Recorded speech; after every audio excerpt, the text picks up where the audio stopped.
There we go. So welcome everybody to today's fifth webinar that we've done in the Paperless, Realising Paperless Trade series for the Australian Centre for International Trade and Investment. This is a continuation of our conversation with experts over particular technical issues related to realising paperless trade and what the rest of the world is doing. Today we're joined with Nick Davies from the Centre for Digital Trade and Innovation in the UK. And Nick has a 30-year career with HMRC and latterly as an innovation lead looking at the application of new and emerging technologies in tax administration. Nick has for the last year been the director at the Centre for Digital Trade and Innovation, which was set up under the auspices of the International Chamber of Commerce in the UK. He's a believer in the power of technology to transform the way we trade and ensure it's a driver of sustainability. He's keen to enable collaboration across business types, sectors and countries to bring about the utility, digital trading mechanisms that lead to real transformation. His focus and that of the Centre is now on the implementation of the Electronic Trade Documents Act in the UK and the development of the model for reliable systems required by the Act.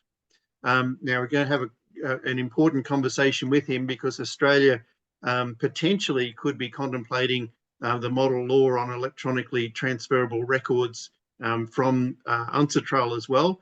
It's a component within our trade agreement with the UK and also with Singapore. And I guess we will see some more of this develop over time. So we're really pleased to have you this morning, your time, this evening, our time, Nick. So thank you very much for getting up early and having a start. And I know you've got a presentation for us to start with and help us kick off the conversation. We have an online audience as well. We're recording the session so that others can watch it later on if that's of interest to them.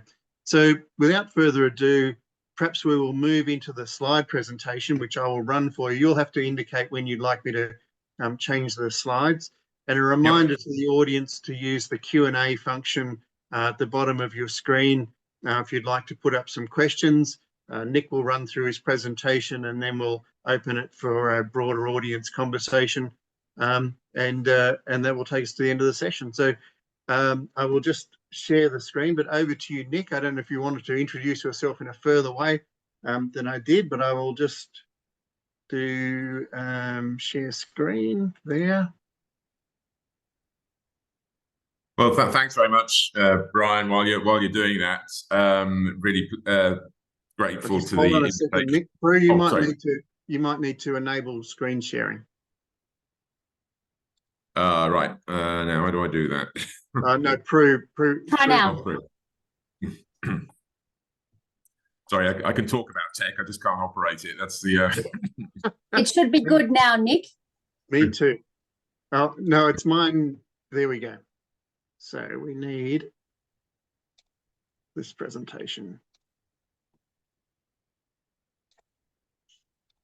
That's it. Brilliant. Now, is that full screen for everyone? Yep. That looks brilliant. Thanks very much, Brian. So yes, very pleased to be talking to you today, the evening for you and early morning for an autumnal early morning for me here in the UK. But as Brian says, I'm the director of the Centre for Digital Trade Innovation. We're really looking to give practical effect to the legislation. In many ways, the legislation is the easy bit. It's a bit of paper. Albeit now with the King's signature underneath it. But the real work really starts now to get this piece of legislation properly implemented. And we are the International Chambers of Commerce, and we think the more countries that adopt this type of legislation based on the model law from UNCITRAL, the sooner the world will globally will move towards the idea of not just digital trade on its as an end in itself, but in digital trade as an end towards sustainability, not just of supply chains, but of the goods that are transported across the globe. So this is a really significant moment. I think it changes practices that have been in place for decades, if not hundreds of years, going right back to the Bills of Exchange Act 1882. So I think it now falls to us to make the most of this opportunity. So we can move to the next slide, please, Bryan. So it's been quite a long journey. The legislation that we have finally passed a few weeks back on the 20th of September was about 5 years in the design and the making.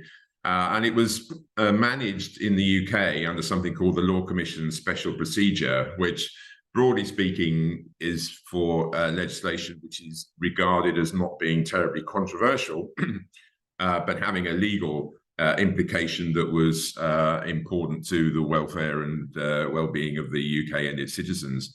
So there was an awful lot of pre-introduction work that was done by the Law Commission. A lot of expertise was input, a lot of consensus was generated, and we were fortunate in that it was a non-partisan approach, and when it was introduced into the House of Lords. I was speaking to a colleague from Mexico just the other day, and unfortunately they're looking at similar legislation, but unfortunately it's got a bit tied up in partisan considerations, which could lead to delay.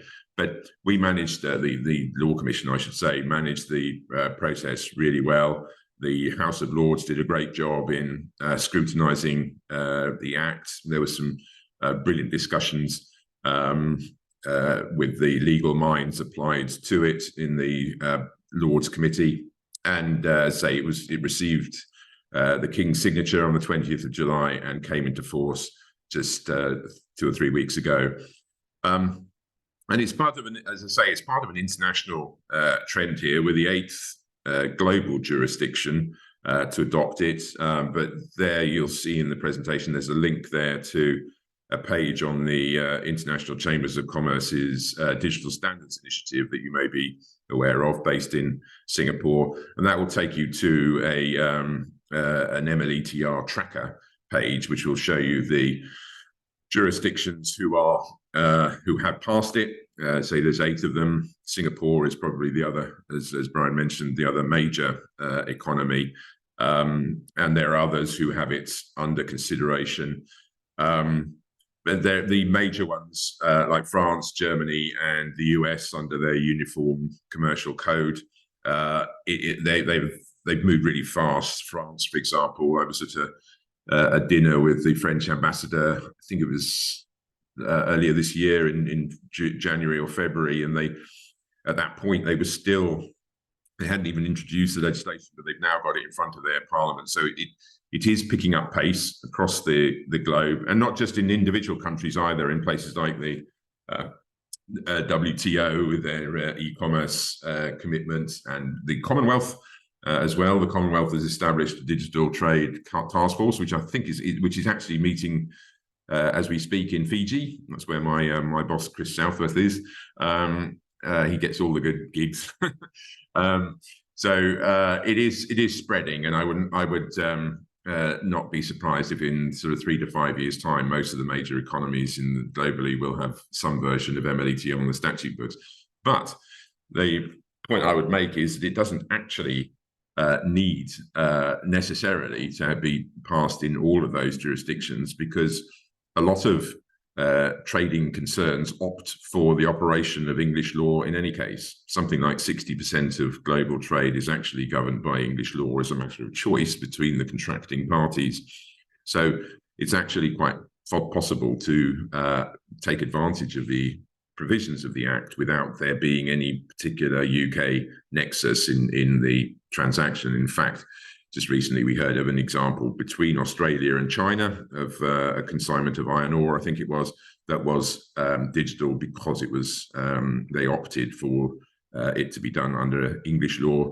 Similarly, we had a consignment of oil from Texas to Chile, and that was under Singaporean law, and they opted for it to be so because of the digital opportunity. So it's a growing trend, and we're advocating that any jurisdiction, particularly one with close ties to the UK, both legally and culturally and economically, with Australia, that it's a good thing to get onto the statute books and clear up those, because there could be some local wrinkles that need to be addressed, but those will only serve to mitigate the full benefits of the legislation being in place. Next slide, please, Brian.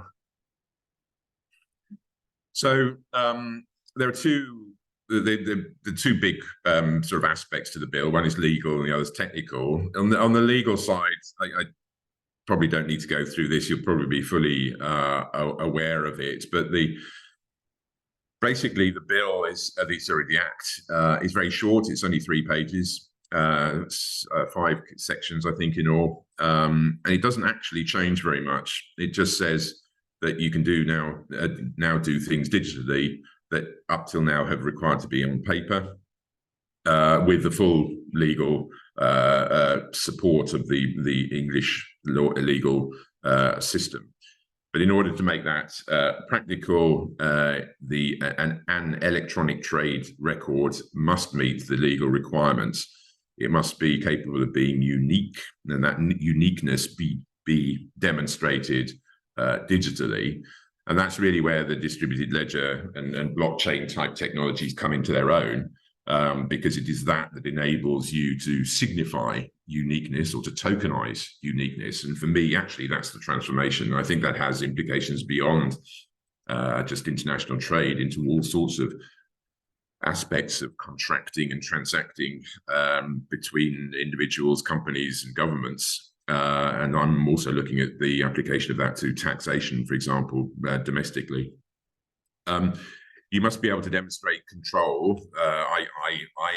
I personally have this piece of code, and it is mine, and I can control it. Again, that's something that, with the combination of PKI, private key infrastructure, that can be demonstrated. There is a provision that you must be able to change mediums, so that if it starts digital and then is required to be paper, then it must be capable of switching between the mediums, but with that uniqueness and control still definitively demonstrable.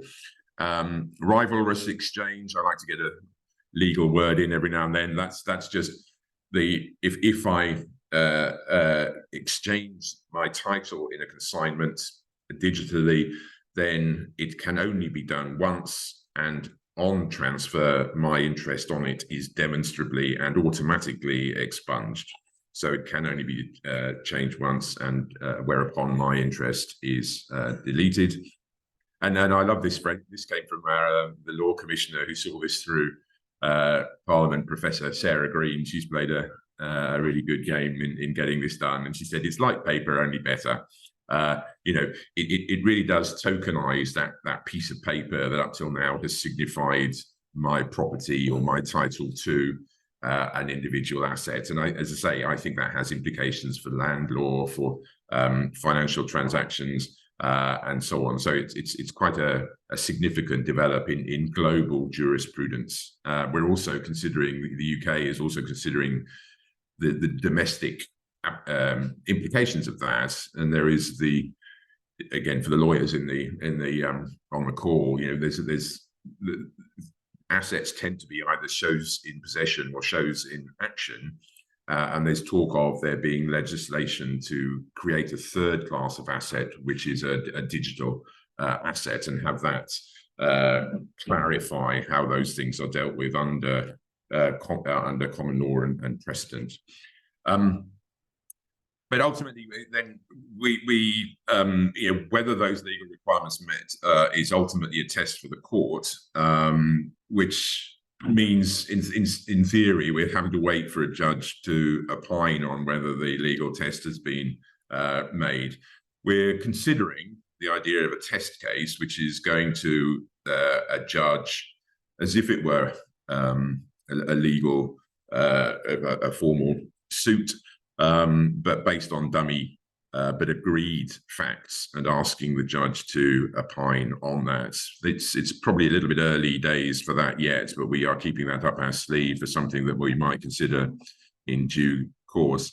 And the final point on the legal side is there's one significant, I think, departure from the MLETR model in our law, which is that there's no safe harbor provision, which broadly speaking says if as a matter of fact, the system that the application, the digital process that you've put in place does legally and effectively transfer title and performs the other functions that a bill of lading should do, then you can deem the a digital version of that to be legally valid, which gets you into sort of a loop of validity and challenge. So for that reason, in our legislation, we do not have that.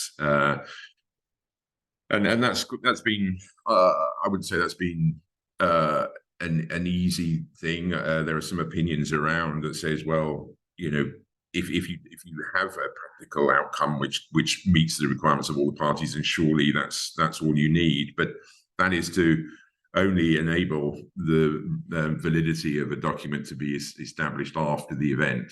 And I think the thinking of the Law Commission was that we do need a bit more certainty than that before we engage in that, given the importance of this change in procedure. Which then leads nicely on to, next slide, please, Brian. The other aspect, the second aspect, which is the technical implementation.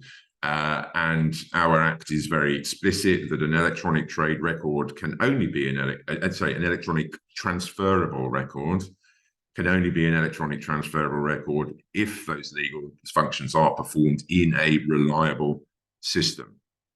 And the Act doesn't define what a reliable system is, but gives some high-level matters to be considered by way of guidance from the legislature to the judiciary about the factors that would be taken account if the question of the reliability of the system ever came to be tested at law.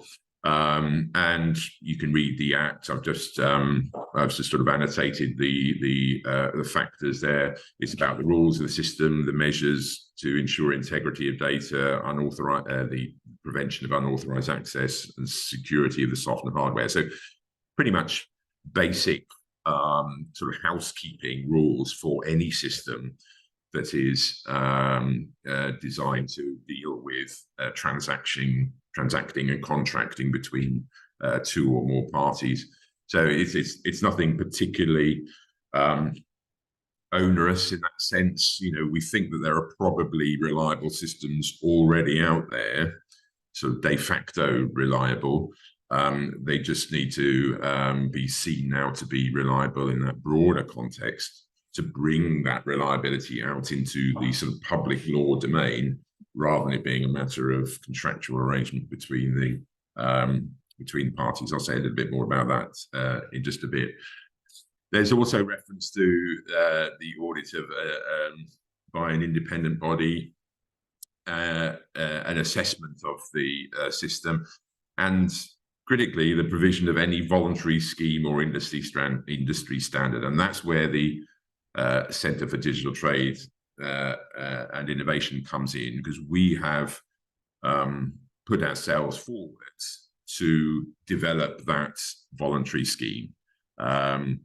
Industry standard is we're not inventing another standard. There are plenty of standards out there that refer back to the earlier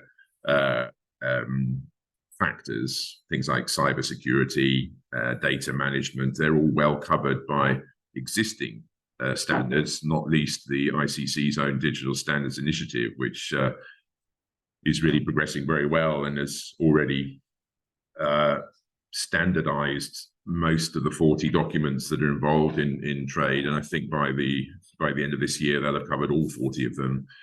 So we're not creating a new standard. What we are doing is looking to provide a checklist of standards that would enable a tech supplier to compare themselves against, and for a potential user of a system to decide whether a given system is reliable or not. So that's what my work now is focusing on, is that voluntary scheme. And it's not based on the authority of ICC as an individual organization, but because we are well placed to develop that consensus across industry about what reliability can and should be. But our principle is that we're not starting from scratch, and that we do not think that this creates a higher bar for reliability than is already extant in most sensible and already being used systems, particularly where some of them are integrated with regulated entities like banks. We think that some of those systems will have already had a huge amount of due diligence and sort of software and hardware checks performed on them. So we think that the matter of moving from de facto reliability to de jure reliability would be relatively straightforward. Next slide, please, Bryan. So this says a little bit more about what we're doing to develop that voluntary scheme. As I say, it's a model for reliability based on consensus, and we're consulting with as wide a group of stakeholders as we can, and we also are aiming for a registry of systems, that an open and public registry of systems that will have gone through the assessment. Some of it may be self-assessment, some of it will be comparison against our model. That list will be open and public, so that any entity looking to trade across international borders digitally will have some idea of the reliability or not of the system. As I say, it's based on consensus. We're deriving it largely from existing standards on cybersecurity, digital identity, fraud prevention, and data integrity. Again, this is all pretty well established. There's also quite a lot of other international bodies that are looking at this. I've mentioned the Digital Standards Initiative, but the Digital Container Shipping Association, BIMCO, the Baltic and International Marine something, but they're the bulk carriers. So the containerized shippers are in the DCSA, BIMCO are the bulk carriers, FIATA, which are the freight forwarders, and of course the IGP&I, the international group of P&I insurers. They all have rules and standards which we hope to be able to align with. And we're not saying everybody has to stick strictly to what we're doing, but what we're actually trying to do is to find a model that operates across the requirements of each of those constituencies. And we think, as we say, that there are already reliable systems out there in the real world. And notably with the IGP&I, as you may know, there's a group of about 10 clubs who form the international group of P&I insurers, and they've had a process whereby systems have been able to be put themselves up for approval by them for I think it's about 30 years, going back to the first of those, where individual members of the P&I clubs can contract with each other to accept the validity of an electronic bill of lading. And that's been in place for, as I say, a good number of years. That's worked pretty well. They've got something called what they call the 10 Commandments, which covers that. They don't actually check the system itself, the technical system. They check the legal arrangements by which that contract is struck. So we think that the 10 systems that are already providing that sort of facility to IGP&I club members will probably be reliable systems in their own. But we do have to make that move away from it being subject to the approval of any organisation and bring it out into the public law provisions of the Electronic Trade Documents Act. And as I say there, we can't be sure because it remains to be tested at law, but there's no evidence to suggest, and there's no wording to suggest that the ETDA sets a higher bar than already exists. And people may be familiar with our Horizon case, which was the system put in for our post offices, dining out cash, and that went very badly wrong. And that provided some judicial views on what it is to be reliable. We don't, and so there's all that precedent going back about that, where that has been considered at law. So again, we think there's plenty of common law precedent to inform what reliability can and should be, and we're trying to encapsulate that in our model. And we're aiming to do that in around about 12 months. We don't want to rush this, but we do want to keep the momentum going. As I say, the passage of the Act has actually created a good deal of momentum and interest, and we hope that we can get this done in about 12 months. So hopefully by this time next year, we will have both model and register in place. Next slide, please. I'll just grab a cup of coffee, I hope you don't mind. So, and just a final slide, I think, because this was something that, Bryan, you mentioned you wanted to cover, the implications for business. It's all very well for us in the ICC and for the lawyers and the technical wizards to get together and do something whizzy in the middle, but this really isn't going to amount to a hill of beans if nobody actually uses it. And in a sense, this is the stronger challenge than getting the legislation onto the books. We found in discussing this, particularly with the sort of the real world of trade, because they've got so many other things on their plates at the moment. You mentioned, oh, have you heard of the Electronic Trade Documents Act? They'll go, nope. You mentioned an electronic bill of lading. They go, nah, I don't know what you're talking about. Not of interest to me. I pay somebody else to deal with that. So we've got a bit of a case to be making to the corporate world to adopt this new capability, and that's going to be something that we will be continuing in parallel with our work on the legal standards.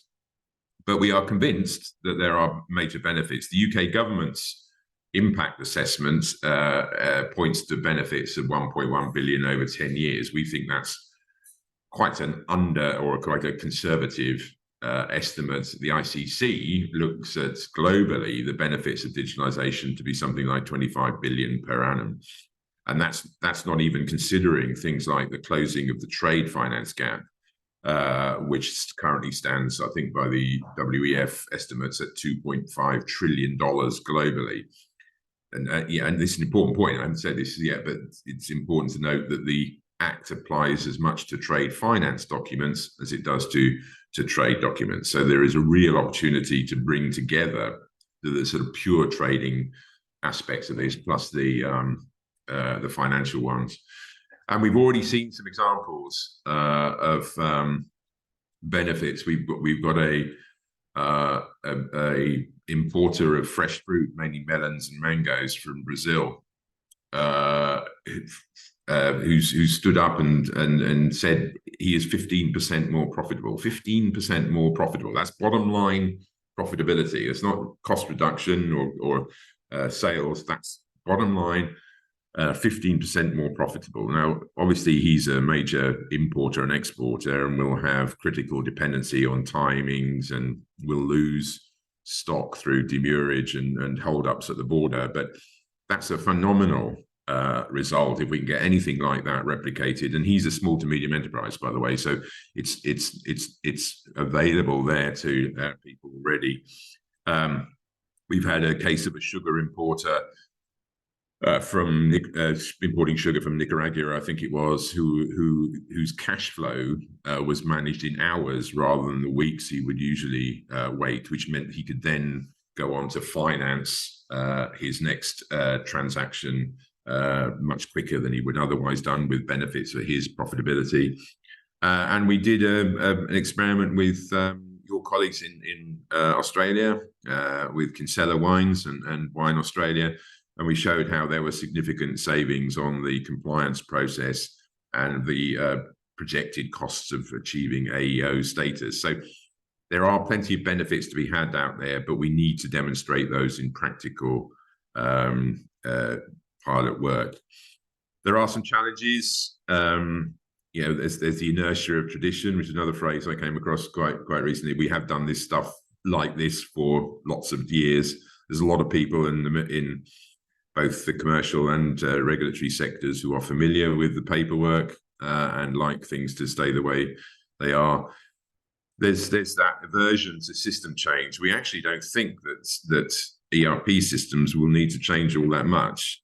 Again, the Act doesn't do anything, it doesn't change very much. It just says that you can do things digitally rather than on paper. So we need to dispel this idea that everybody is going to have to replace all their processes tomorrow.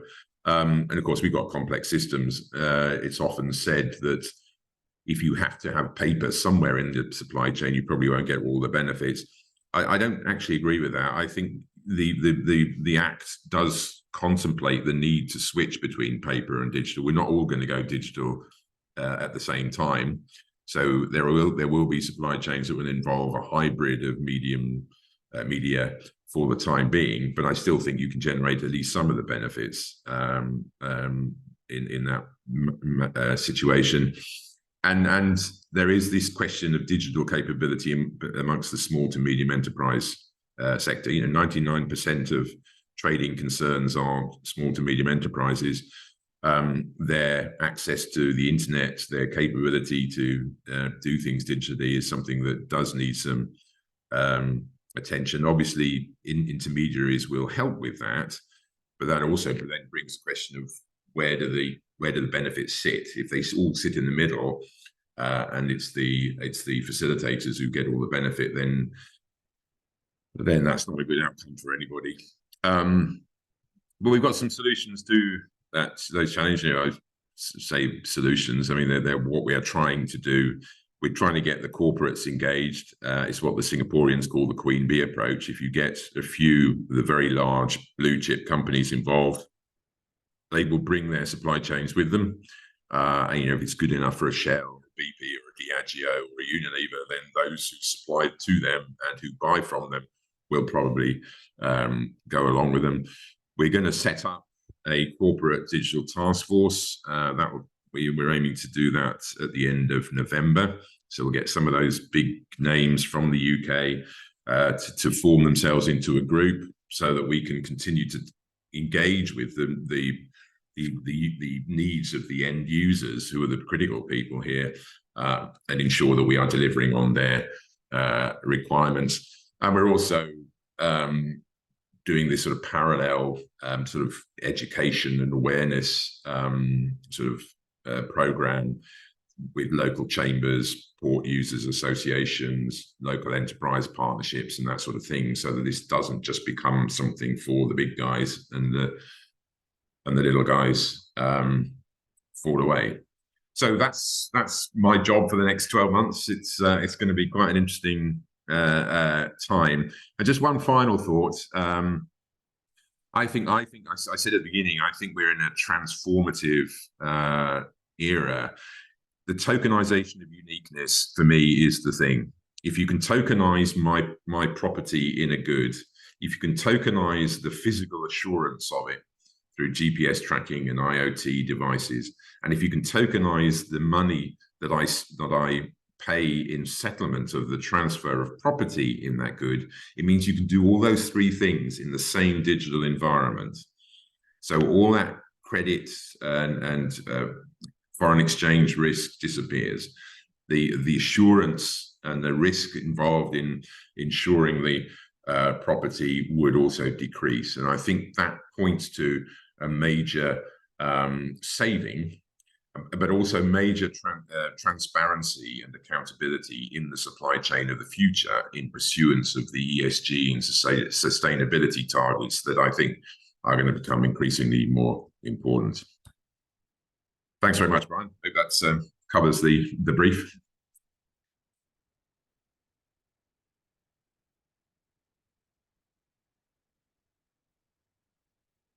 Get myself off mute. There we go. Thank you very much, Nick. That was excellent. So questions from the audience. Just to start off, I have some myself, but because the audience has already jumped in, is Mark Borden's asking, what are the 2 to 3 main roadblocks that you faced when you were originally trying to get the Act across the line, and how did you overcome those? To be honest, there was not active sort of opposition. There was some quite weighty discussion on the legal side of things around possession and effective control.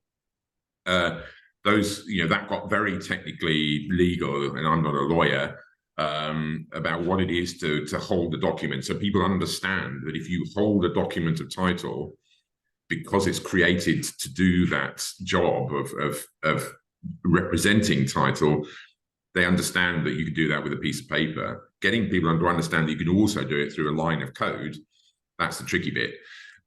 So getting that sort of conceptual, that's almost that mindset change of the capacity for code to do legal things was quite a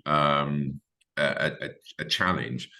But we almost put the legal cart before the horse. So rather than us having a situation where we would say we can do this, and then the lawyers say no, you can't, we'd actually get the lawyers agreeing that we could do it if we set this sort of law out. And then those legal barriers have been, I wouldn't say completely obliterated. You can never say that. You'll always get lawyers disagreeing with each other. That's what they're paid to do. But it was that sort of putting the legal considerations first and clearing the ground that meant that we didn't have that sort of lawyer says no type approach. So I think that's an important thing. And then then it's just getting we've yet the major blocker now is that inertia and that convincing people that this blockchain nonsense, Bitcoin and crypto assets stuff can actually be applied in the real world and can actually deliver on benefits. And I wouldn't say we've met that challenge as yet, but we've got a plan to do so, and that plan mainly involves doing stuff, showing that it works, showing that it can derive benefits, and showing that it can future-proof some of these supply chains. It only takes a boat to get stuck in the Suez Canal for the whole global supply chain management to go into a bit of a spin. So it's really about that short-term gains, longer-term sustainability. That's really what we're trying to engender here.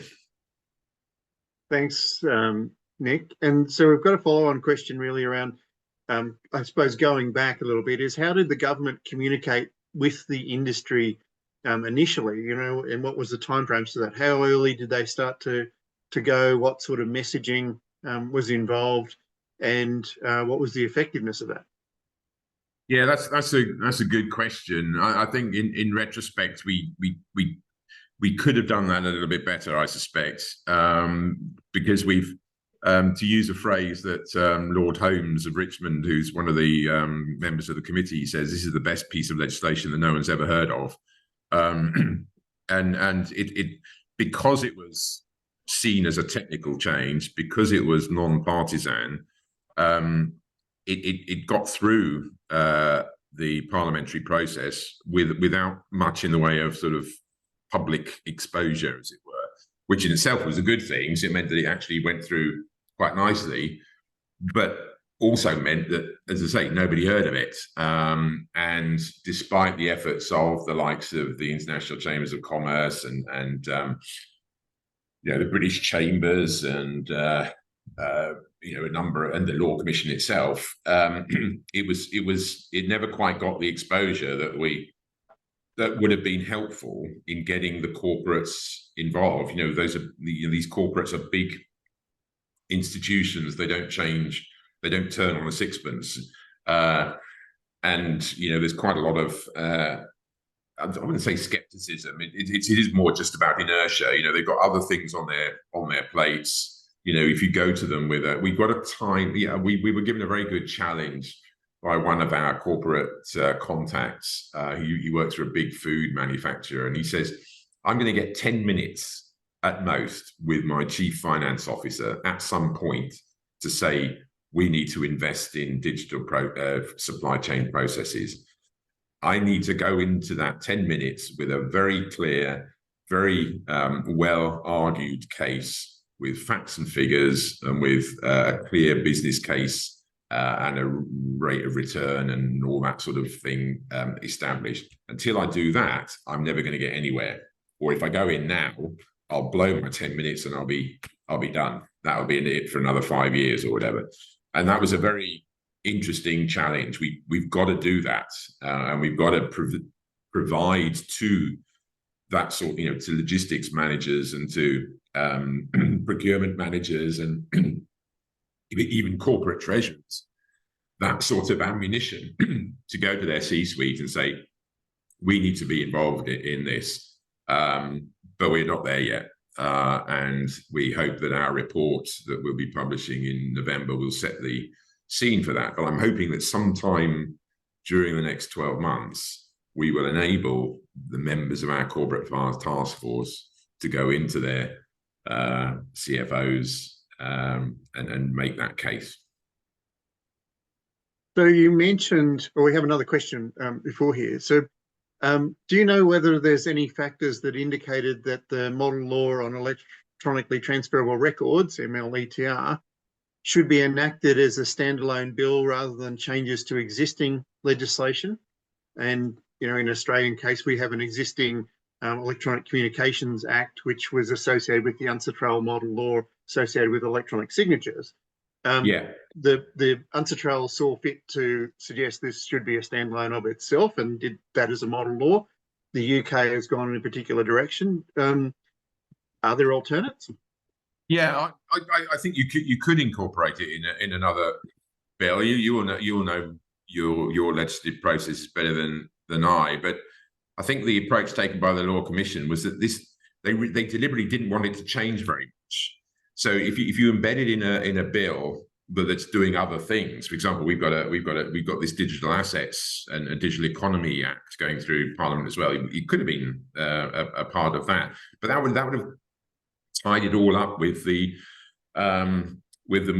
broader debate about digitalization of assets. That's sort of what they've done in the US, actually, because the US Uniform Commercial Code that I mentioned there, which sort of does allow MLETR type transactions, also covers the exchange of digital assets as well. And those two things now have become inextricably linked in the US, with all the sort of crypto skeptics piling in, saying, "Oh, this will all lead to monetary anarchism and crypto nastiness." So I think there is some merit in having it standalone.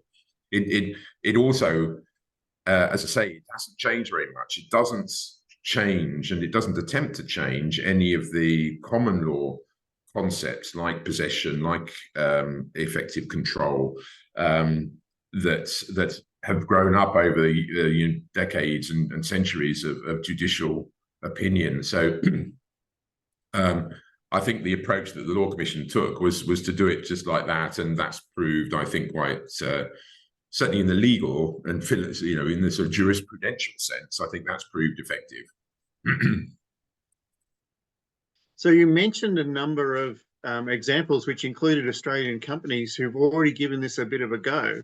I think it was iron ore and wine and Yeah. what have you. And then your digital corporate task force, I think you're suggesting there. So are you contemplating including Australian firms in that already? And what's the opportunity, I suppose, for us to be doing something in a mirror sense on our end? Yeah. Well, I would be part of the reason I was really keen to do this talk was for that reason. I would be very interested to hear from people on this call and their clients or stakeholders whether they would be interested in doing some pilot work with us. So we know that. So the wine pilot I referred to is called the Reducing Friction in Trade pilot. That was before the bill. That was about 4 years ago. And we showed the benefits of digitalization before really we'd even considered the effects of the Electronic Trade Documents Act. But all the Act does is actually to cement in the benefits that we demonstrated. We did some wine from Adelaide to Grangemouth, and we showed how it could be done much better, but for it being digitally done. But we also have, of course, an excellent FTA DEA with you in Australia. That was celebrated. I was at the Australia House a few months back when the ambassador was celebrating the coming into effect of the treaty. So we've got the legislation, we've got the treaty, we've got the standards, we've got the technology, we've got a real good opportunity to get things going. So if you have the three areas that I've addressed, I've spoken to our post in Canberra and some members of DFAT and DTI, I think, in Australia, and the simplified trade, what they call the simplified trades strategy. Is it the STA?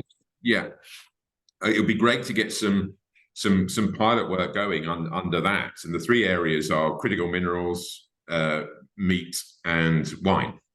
And if we could, but you know, if there's textiles and timber or whatever else, you know, to be honest, it doesn't matter what the commodity is. But if we can get some real good pilot work going, making use of the terms of the Act and the opportunity that creates, I would be very interested to hear from people. And quite often, if you've got the corporates on board right from the start, or the BCOs, the beneficial cargo owners from the start, then the people in between, the banks and the carriers, will get interested because they're their customers. So they will listen to their customers much more than they would listen to me, for example. So yes, I'd be very happy to hear from anybody with a suggestion about how we can build on what Australia has already done with Singapore, what we've already done with Singapore, and maybe include some of the other staging posts like Rotterdam, who we're talking to as well, and do some of those end-to-end supply chain management and demonstrate how you can save money and do it much more effectively through digital processes. Yeah. And I guess you also mentioned. Do let me know if you've got interested parties. Yeah. I'm certainly would have. You also mentioned that the commercial sector can do this right now anyway with their contractual arrangements and the determination of choice of law that their contracts are written against. Yeah, that's right. They can, but what we found is that this is a team sport. It's you need a bit of independent catalyzation in the middle. You know, if you're a smallish wine producer in Australia, you know, you need a little bit of help, I think, to bring together the people that will be involved in your supply chain. You know, the truckers of the stuff to the port authorities, the Wine Australia and the ATO, and then the carriers, and then the importer and the authorities, the Food Standards Agency, and so on at the import end. Now, we can help with that because we've got contacts into governments on both sides. We talk to the ports, we talk to the carriers, we talk to the insurers and the lawyers. So we could get that, what I call the minimal viable ecosystem together and say, right, if you want to test this, we've got everybody else on board so that you can safely manage the risks of you taking on this digital opportunity. And I think that makes it a little bit more palatable for them. If they just sort of say, well, I'm going to try this on my own, it can feel a little bit, exposing, I guess, and risky. But if we can get that group together, and if there are some sort of concessions on the insurance or the legal side that need to be covered, we can try and do that. So there's a bit of safety in numbers game here, I think. Okay. And you also mentioned, you've said blockchain and cryptocurrency and things which, maybe send shivers through some people, at least. We have other people on the call here who've worked with UNCITRAL at the moment around verifiable credentials, for example, and we've had an earlier session around that. But you also noted this can include paper. So where do you need to have a blockchain? Are there other things you can do? No, you don't. No, in fact, I very seldom use the B word anymore. One of several B words I don't use. But it's the only thing I'd say is that I think it's that tokenization of uniqueness, which to me is easiest done through distributed ledger technology. Let's not say blockchain, which is the critical factor. And I think there are other ways of doing it. PKI applications, cryptographic hashing, and so on. But in a sense, I don't care about that. How you do that is entirely a matter for the tech providers. And the Act was deliberately drawn on a technologically neutral basis, so that we didn't cut off any future developments. Who knows what's around the corner? Quantum computing and AI and all that sort of stuff. That could all provide great solutions under the terms of the Act. So no, blockchain is by no means a requirement. It just is being used as a matter of fact, and as long as it's done safely and securely and without using up all the energy supplies of India or something, then that's fine by me, as long as it fits within the terms of the Act.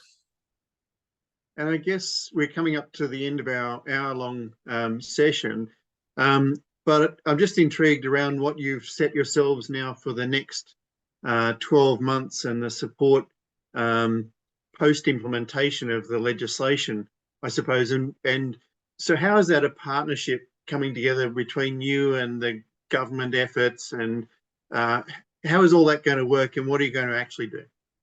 Well, it's a sort of suck it and see type situation. We had a very useful visit just 2 weeks ago. I think I mentioned, from the Singaporeans and the Trade Trust team there. Trade Trust is an excellent opportunity for interoperability, which is the other thing I perhaps should have mentioned. Although interoperability isn't mentioned in the Act, it's something that we think that a reliable system needs to be interoperable. You could have a reliable system that wasn't interoperable, but you don't think that'd be much use to anybody, to be frank. So we need to build this coalition, and we're talking to our single trade window program, for example. We're talking to the regulatory authorities like the DEFRA, the agricultural and foods standards folk, the port authorities. It's really, we're spreading ourselves as widely as we possibly can to ensure that the interests of all the various stakeholders are captured, and to the extent possible aligned. It's I wouldn't say it's easy, but we're trying to do that, and because we are the International Chambers of Commerce, and we do have those contacts both into government and into the world of commerce and the world of intermediaries, we hope we've got the wherewithal to do that. And so far, nobody has told us that we shouldn't do it, or that there's somebody else who could do it better. So until somebody does that, we're just carrying on and sort of hoping for the best. But the more that we can do this on a bilateral basis between like-minded jurisdictions, the better, really. And I would really like to get a sort of program of I mean, not call them pilots anymore, but of early use cases properly scoped out and implemented in those critical those critical exports for you, which are critical imports for us. And I think there's a great opportunity for us to use the wording of the DEA and the FTA that we have between us to really get that going. And has the UK government supported? What does their outreach program and support look like? Yes, I don't want to be critical of government, but in the words of the Secretary of State for Business and Trade, you know, the treaties are the motorway, and we've got the motorway in place. Now we need the traffic to move in each direction. So really, that's what we're trying to do. We're trying to make use of those treaties that we've negotiated, and really make sure that the opportunity provides benefits to your exporters and our importers. And from my personal view, I think there is plenty of benefits to be accessed by each of those without it becoming a sort of, you know, this is all too much skewed towards Australian exporters or farmers or whatever. I'll let that go on in the political sphere, but there is plenty of practical benefits to the commercial entities on both ends to make this worthwhile. Look, that's terrific. Look, thank you very much for your insights today and coverage of the experience that the UK has had and your forward program and hour of work, and potentially the opportunity for some sort of mirroring activity going on across the supply chains between our two nations and perhaps with third countries as well. I'm certain you're developing and having these conversations with many people. But our time is up. So, look, thank you very much, Nick. It's been a great pleasure to talk to you. Thank you, everyone, for a little later session today so that we could accommodate Nick. And as we've all watched your background turn from night to day, you know, your morning's coming, our evenings arriving as well. So I'll end it here. Thank you to everybody who's attended. Thank you, Nick. We have recorded this and we'll make that available online and to people after the session. So thank you again, Nick. Good night, everybody. Cheers. Thanks very much. Bye.